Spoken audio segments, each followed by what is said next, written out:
Right, so just over a year ago, Jason Hall became the first resident Jamaican High Commissioner to India. He's with us today because he's visiting home on diplomatic duty with the President of India.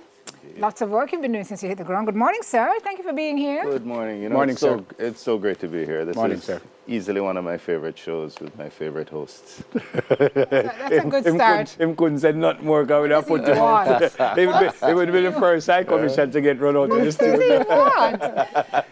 So congratulations to you. Thank you. Made history. You were posted in Mexico before. That's correct. So you've been kind of traveling the world almost. What does this post feel like? What has the adjustment been like for you? So the adjustment took place in the middle of COVID. So it wasn't a true sense. I was really enjoying Mexico. And when presented with this opportunity to move to India, I thought very long about it. And in the end, it was an easy decision. And being there, I think I made the best move. India is such a tremendous culture. You know, when you think about that, they're over 5,000 years old. Mathematics was invented in India. Chess was invented in India. They have Ayurveda, yoga, Unani, homeopathy, all of these alternative medicines that are so prominent in the world today. And fascinatingly, India has emerged as the knowledge capital of the world. And when you see what they've done, how they've leveraged technology to make advancements in agro-processing and agriculture, it's just fascinating. Yeah. So part of the Promethean ask, if you will, is to bring some of that technology back to Jamaica. Yeah. You're also in charge, for want of better words, of Malaysia, Sri Lanka, Singapore, and Nepal. And Bangladesh. And Bangladesh. How often do you have to go, or you don't have to go at all? You could stay from No, India. you definitely have to go. Each of those countries are in themselves are very large. And currently, travel has only just recently opened up to Singapore and Malaysia. So I will be looking forward to visiting those countries soon. First, initially to present credentials, but then also to get stuck into the work underway in terms of strengthening the bilateral relationship with those countries and exploring what opportunities we can ferret out by way of investment or trade.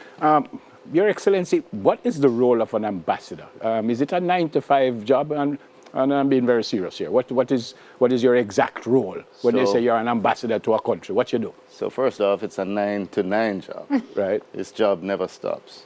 When I have my work day from 8 to 5 in India, I have 1 hour's break before Jamaica wakes up, and I start a second work day. The work circles around, you know, you have your consular aspect, which deals with your foreigners in that jurisdiction, people applying for visas coming to your country. You have a diplomatic aspect, which is where you engage with the local government where you're posted. And so there's a bilateral relationship to be managed, but there's also a multilateral relationship. India is home to 163 missions, so it's a very vibrant diplomatic community with a few multinational organizations based there. So there is representation to be had at these fora. Then the main part that keeps me busy is the whole business of looking for investment. Foreign direct investment is one of the surest ways to grow GDP. GDP is a function of your net exports, your expenditure, and what you earn. And essentially, foreign direct investment is the surest way to add positive growth to our GDP. What are some of those areas that you see the FDI manifesting? So we, as a country, have a significant value proposition to India and other countries in that region. The main sectors are manufacturing and logistics, leveraging our strategic geographic location. There is medical services and pharmaceuticals, mining, tourism, and of course, BPO? business process outsourcing. That is a major segment. We like to refer to it as digital services because it's not just about the business process outsourcing. There's knowledge process outsourcing. There's software development. They're all various angles of it. And this is where we want to really drive home an advantage of Jamaica being an excellent nearshore option for Indian companies looking to cater to the US or North American market, or even Central and South America. Jamaica is ideally positioned for that, and we have a fairly well-developed and highly recognized sector. What about opportunities for, well, first of all, is there a large Jamaican community there? Have you? This has been one of my challenges, is trying to ferret out all the Jamaicans. There are always Jamaicans everywhere. Yeah.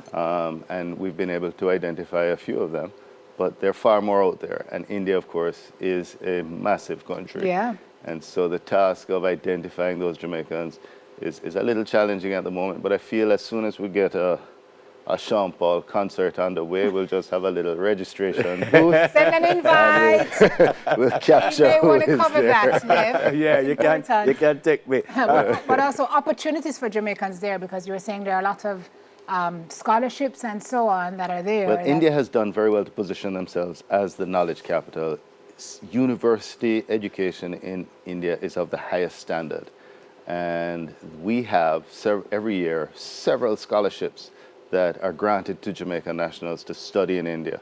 In fact, with the presidential visit, he has increased the number of scholarships from 30 to 50. These are high-tech scholarships in technology, in fields that I've never even heard of, to be perfectly honest, but fields that bode very well for us as a nation as we seek to move into a technological, capacitized country. Yep.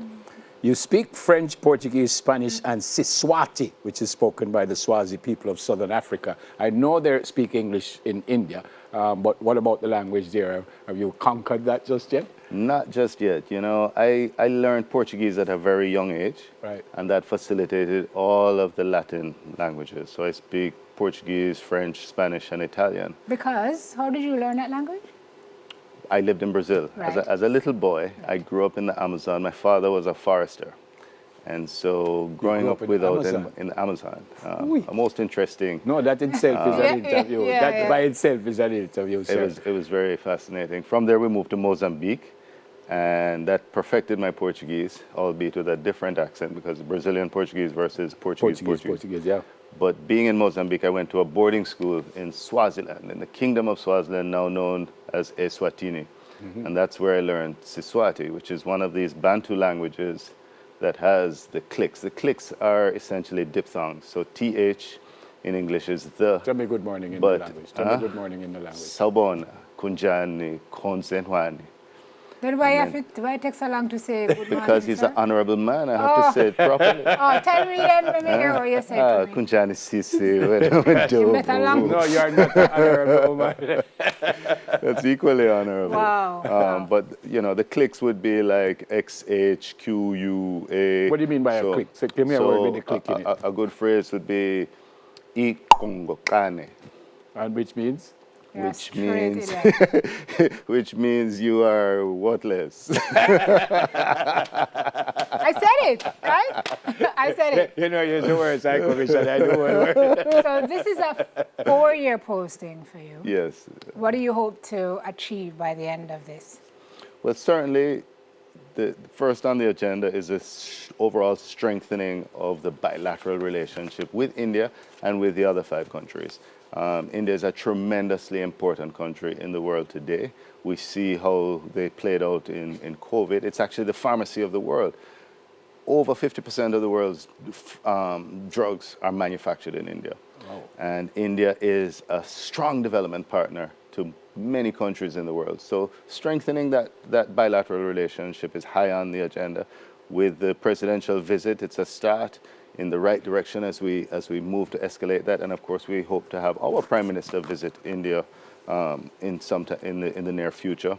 Then in terms of the investment, I hope to see significant investment from India in Jamaica, where I position Jamaica as the gateway for Indian innovation in the region. Yeah. And then, of course, leveraging all of that technology, it has to bear on our own objectives for STEM education or STEAM education across schools, training teachers to teach STEM, getting people involved in the undergraduate and postgraduate programs of technology across software development to robotics and programming, everything is in the mix, and to the extent that we're able to leverage that fully, I see Jamaica coming out on top and us being closer to our development goals. Congrats again, sir.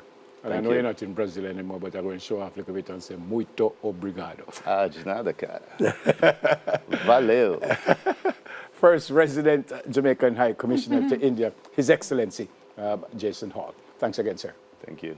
Soon come.